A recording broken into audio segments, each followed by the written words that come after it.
I'd like to talk about Brit Milah today. One of the special mitzvahs that we have that certainly make us unique. The question I want to ask is, why did Avraham wait 100 years in order to perform Brit Milah on himself? Now, you'll answer me back, what do you mean, why did he wait?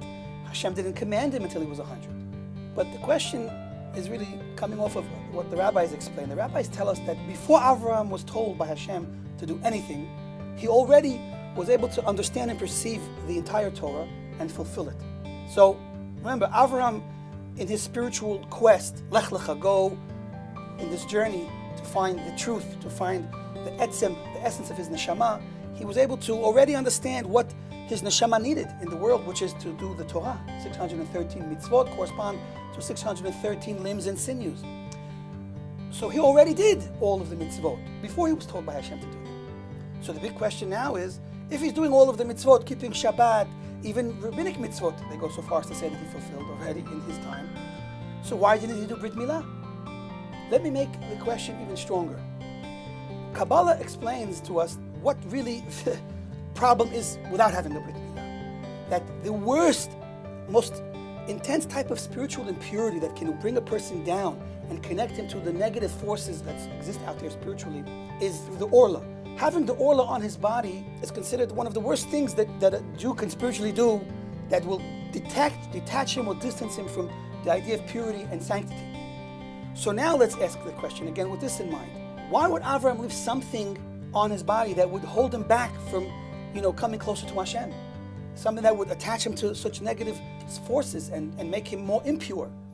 So a fabulous answer brought to this question in the Sifrei Chassidut, Likutei Sichot mentions, is like this.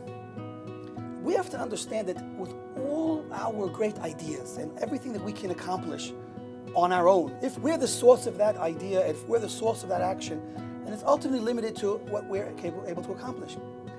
But if God becomes the source of our action somehow, then the action can become unlimited. So even if we understand that ultimately God, through the Torah, is going to want us to do many things when He gives the Torah at Har Sinai, and I can know that now and I do it now, but if I'm doing it because I decided, then it's not really a command from Hashem, but it's something that I'm doing. Avraham understood that as much as he could understand the ultimate purpose of mankind, and especially of Am Yisrael, to fulfill the 613 mitzvot of the Torah, right now he was just doing them as his own personal decision to do them. As great as it was, and as lofty as it brought his neshama, it wasn't the same as doing a commandment. Now, with all of the other mitzvot, I can do it today, I can do it tomorrow, and then when God will give me the mitzvah, I can do it then as a mitzvah from Hashem. But with Brit Milah, I have only one shot at it. If I do it now, before Hashem tells me to do it, then it will be forever limited to me deciding to do it. But if I wait till Hashem says to do it, then it's unlimited, because it's Hashem's act that I'm fulfilling in the world. It's Hashem's ratzon that I'm doing in the world. So Avraham understood, as bad as it was to keep this orla on him, if I take it off too soon, then I'll miss out on how great the mitzvah of Milah could be. So he waited 100 years with this negative element on his body till Hashem said to take it off. By doing it, then he did it in the ultimate way he could do it. Furthermore, we can add to this, when we speak about the spiritual dimension of the mitzvot, so let's be honest, do we have the power within ourselves to conquer the evil in this world, to conquer the spiritual evil that exists in the upper world? The koach that comes from Hashem, the power that we have to fix this world and to elevate ourselves, is coming from Hashem. So it's actually even more important. Without Hashem telling us to do the mitzvot, our mitzvot wouldn't have the same power, wouldn't have the same potency. So if Avraham would have done it sooner, he would have accomplished as much as he needed to accomplish. And that's the beauty of Am Yisrael receiving the Torah. And that's why when we do the mitzvah of Brit Milah today, it's explained by the rabbis that we're actually doing it because Hashem commanded us in the Torah, not because Avraham did it.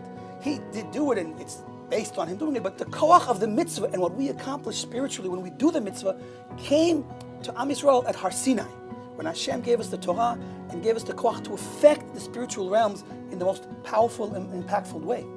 There's a verse that compares this comparison of doing the mitzvot before Matan Torah and doing the mitzvot after Matan Torah. And it compares the doing of the mitzvot before the giving of the Torah like the fragrance that you get from nice scented oils. It's a beautiful smell, but there's nothing to it. It's just a fragrance. But when you have the actual oil, so you have the real physical thing to possess. And that's the difference. Doing mitzvot after Matan Torah, the mitzvah itself has a power to affect the physical world in a tangible way.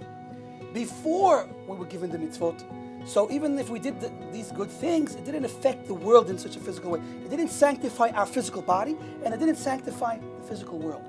When Yaakov did, in the Torah mentioned that he went and he used sticks to help that the animals that were procreating should come out spotted and speckled.